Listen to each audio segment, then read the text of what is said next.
Hello guys, welcome to my YouTube channel. This is Sir Jess once again. So ngayon is may ginawa kong worksheet sa English and the title is all about singular pronouns and plural pronouns or tinatawag na subject personal pronouns. So meron akong ginawa ditong worksheet for that topic in grade 4. So, without further ado, let's have this sharing of mine of my self-made template or format in making the worksheet about subject personal pronouns or singular pronouns and plural pronouns. Alright, so if you are new in my channel, don't forget to subscribe in my YT channel or in my YouTube and hit the notification bell para updated ka sa mga videos at saka mga vlogs and educational sa aking channel. So without further ado, let's have the sharing of my self-made worksheet to you guys. So alright, come on. This is the worksheet of mine, guys, or my self-made worksheet about the topic singular and plural pronouns or subject personal pronouns. So the same thing of what I did in my previous worksheets. So I placed there the logo and then the heading.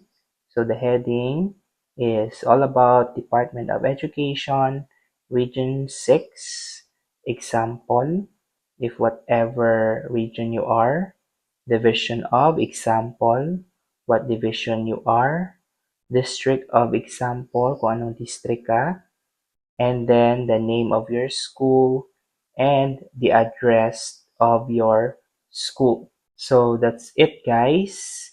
And then we have their worksheet in English. So that's my title, but you can have your own title, depends upon on you, or either you can have your title of the topic. Then after the title, you can have the name, then the grade and section, and then the score of the learners. Then there's an instruction of what the learners may do or what they are going to do. So there's the instruction, and then I provide them the things of what they are going to do with the worksheet. And the worksheet I've made is not hard, but it is simple and easy for the grade 4 learners to answer. And it is relative and suited to the learners. So again, this is my self-made worksheet, and this is my format and template that I also made, and I hope that this worksheet will help you. And this is just only simple and easy.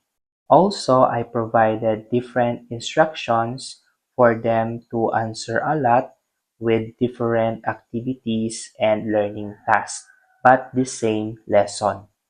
Then below of this, I also put here enumeration so that they will enumerate the subject personal pronouns, the singular pronouns, and the plural pronouns. So ayan guys, simple lang siya at hindi siya mahirap for the learners. So that's all guys for the worksheet I made and the template and format. And also thank you for watching and viewing this video of mine and for the support also.